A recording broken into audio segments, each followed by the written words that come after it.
Assalamualaikum warahmatullahi taala wabarakatuh.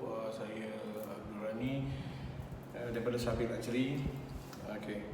Ada yang bertanya tentang sebenarnya bagaimana kita nak menjaga busul kita ataupun bow kita, bow laminated, kayu, buluh, terlebih-lebih lagi kayu lah. Okey. Termasuk dengan arrow, buluh ataupun kayu. Saya sharekan di sini. Yang biasa yang saya sendiri buat sebelum saya nak memanah ataupun saya nak sehabis saya memanah, selalunya apa yang saya akan buat, saya akan bersihkan saya punya bow, saya punya arrow yang alami lah, contohnya buluh ataupun kayu. Saya sharekan dekat sini lah. Salah satu tips dia mungkin tuan-tuan boleh buat supaya untuk memanjangkan umur busur kita dan juga kita punya arrow kita. Sebab kadang-kadang bila kita dah memanah apa semua ni, arrow kita kena dekat tanah, dekat lumpur, macam-macam lah, membuatkan dia kotor. Okey, salah satu pada saya punya tips ialah selalunya sebelum saya memanah, saya akan macam ini arrow kayu. Okey, bila saya nak memanah apa semua tu, selalunya saya akan rawat dia dulu. Saya akan rawat dia menggunakan minyak. Dulu saya gunakan minyak zaitun. Minyak zaitun yang mana saya akan lap minyak zaitun. Saya akan gosokkan minyak zaitun di arrow ni, tapi tak adalah kena dekat dia punya feather ni. Okey, dan saya akan letakkan minyak dulu, tapi saya tak adalah buat minyak sampai nak buat masak benda ni, janganlah buat macam tu. Okey, sampai menitik-nitik banyak sangat. Just saya letakkan, tapi sometimes ada yang arrow yang dia memang dah ada dia punya apa dia panggil layer dekat luar ni, yang diorang nak tahu coating dekat luar ni. Still untuk pastikan yang kita boleh pakai benda ni tahan lama, untuk supaya benda kita punya point ni pun tidak berkarat apa semua, selalunya saya akan minyakkan dulu sebelum satu kali saya nak pergi mana lah. Sebab keadaan terrain tu kita tak tahu lagi macam mana. Saya akan cuba try untuk cakap laju supaya senang nanti nak masuk semua sekali dalam video ni. Okey. Dan saya selepas pada itu busur saya sendiri pun saya akan letakkan minyak. Okey. Busur saya sendiri pun, okey, contoh ni macam ni. Busur ni dibuatkan khas kepada saya daripada satu company Bushbuck. Dia panggil Hardwood Bows. Ini daripada South Africa. South Africa, pembuat busur ni dia buatkan untuk saya dulu khas menggunakan pokok yang ada di sana, binatang yang ada di sana, yang ada tanduk apa semua ni. Ini semua tanduk. So cuaca mereka di sebelah sana, sebenarnya kenapa kita perlu jaga ialah sebab cuaca mereka di sebelah sana kebanyakannya sejuk. Dia tak macam kat kita kat sebelah sini. Kita basah kering, kita kat sebelah sini. So sensitif. Okey, dan kita tak boleh juga ikutkan habit diorang di sana. Yang mana kalau kita pergi di Hungary, bow dia orang boleh letak aja di tanah. Dan kita pun bila kita pergi Hungary ataupun mana-mana kawan-kawan kita pergi dan tengok diorang dekat sebelah sana, dia boleh letak aja bow dekat tanah. Kita punya cuaca di sini dengan di sana tak sama. Okey, kita punya soil di Malaysia ni tak sama. Through experience yang saya dah selama ni, mana kita punya soil dekat sebelah sini dia lain sikit, dia cepat mengeput. So sensitif. Untuk kayu ni sebenarnya dia sensitif.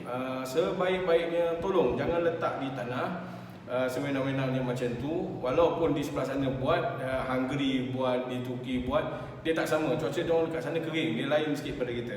So soil dia pun tak sama. Okey, dia berlainan. Sebab tu kejadian kita pun dia ambil tanah daripada banyak tempat. Okey, so maksudnya dia tidak sama. So jangan kita fikir okey, Hungary boleh buat, Ukraine boleh buat, Turki boleh buat, tak boleh sama lah. Okay, beza, tanah dia tak sama. So kita jangan jadikan, kita kena buat research dan kita kena tahu keadaan kita pula dekat sebelah sini. Okay, so kadang-kadang bila kita sambil lewa, kita letakkan dia ke tanah, itu salah satu pada punca dia.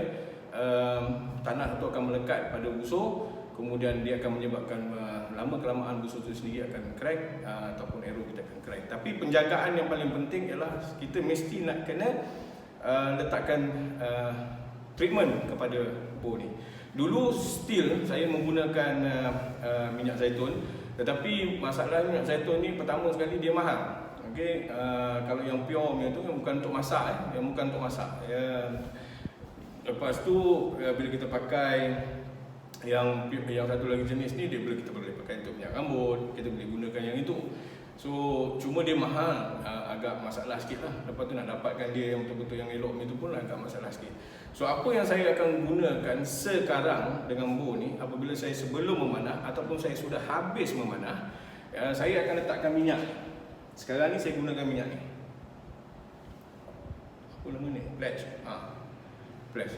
Minyak ni sebenarnya selalunya kalau kita pergi di kedai-kedai kayu jati, yang jual minyak kayu jati ni, yang jual kayu jati, perabot kayu jati ni, dia orang ada jual minyak ni. Rasanya kat dalam Shopee, Lazada, mudah melambak benda ni dia jual. So minyak ni salah satu pada dia adalah untuk merawat kayu yang ada pada kita, rumah kita tu, perabot kayu semua tu, untuk mengelakkan kayu tu sendiri daripada merekah. Sebab kita kena ingat kayu ni sekarang ni dia hidup. So kita perlukan something untuk kita rawat dia sentiasa, dan kita perlu bagi dia penjagaan dan yang lebih orang kata terperinci lah. Okay? Sama juga macam perabot kayu kat rumah kita. So kita akan maintain. Kita takkan sewenang-wenang ni simbah air, sabun apa semua buat. Lepas tu settle. Tak boleh lah, beli dah mahal. So kita kena jaga dia. Salah satu pada penjagaan dia ialah dengan menggunakan minyak ni. Dan saya dapati minyak ni apabila saya gunakan untuk aero, dan juga saya gunakan untuk, saya tak promo benda ni, saya tak tahu, saya tak kenal pun siapa orang ni bagi tahu dulu. Kamu ingat, sambil jual minyak, letih nak bagi tahu. Okey.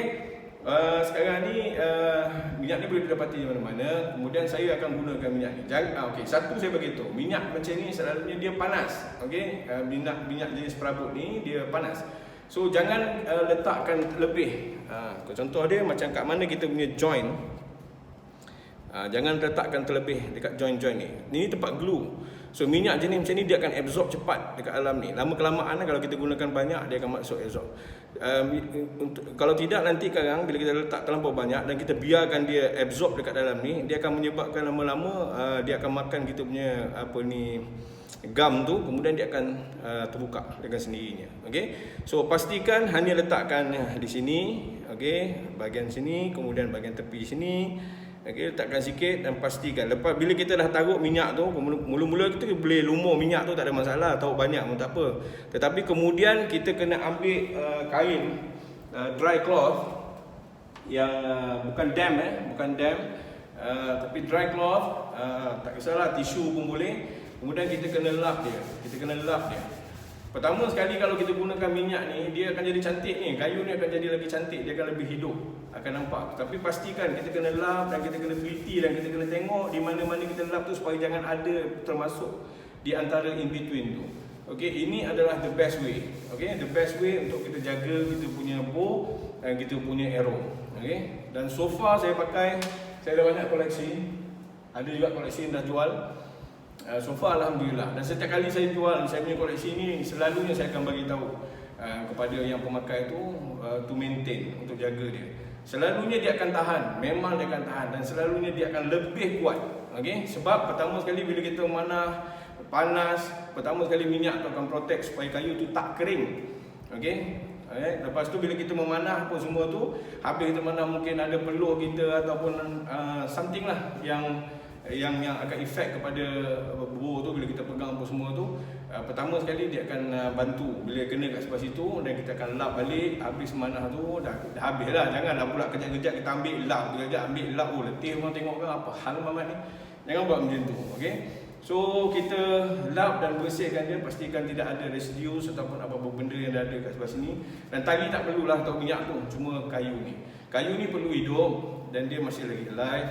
Okay, so you kena jaga dia dan belai dia, sehingga kan kita kena letak dia, pastikan untuk tengok setiap penjuru tu kena. Okay, termasuk dekat bahagian siah yang paling penting lah, bahagian hujung ni perlu tahu. Okay, so sama juga dengan arrow. Yang arrow pun kita lebih kurang sama. Selalunya apa yang saya akan buat, saya akan letakkan minyak di tempat cloth ataupun tisu ke apa ke, kemudian saya akan gosok, pusingkan dia, gosok, pusingkan dia, gosok, pusingkan dia. Contoh macam arrow ni sendiri, saya pakai pun dah lebih kurang, saya tak tahu boleh nampak tu. Okey. Saya pakai ni dah lama dah. Tapi susah nak berkarat lah. Bukan tak kata dia tak berkarat, dia akan berkarat, tapi kita kena sentiasa jaga dia. Satu signal apabila arrow kita ni dia dah mula berkarat ni, selalunya dia akan makan in between dekat sebelah situ tu. So it's not good.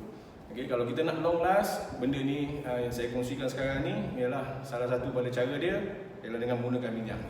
Okay, so this is part of it. Kalau ada apa-apa yang siapa nak tanya ke apa ke, boleh tanya. Ni saya tunjukkan sikit supaya dekat-dekat tahu apa benda ni.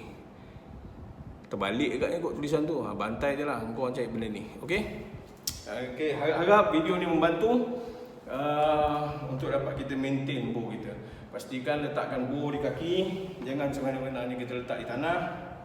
Okay, sayanglah bow anda. Okay, sayang bow anda, jaga. Okay, itu sedikit sebanyak yang dapat saya kongsikan. Apa-apa hal boleh tanya dengan saya. Kalau sempat saya jawab, saya jawab. Kalau tak sempat, minta maaf banyak-banyak. Okay, Assalamualaikum warahmatullahi taala wabarakatuh.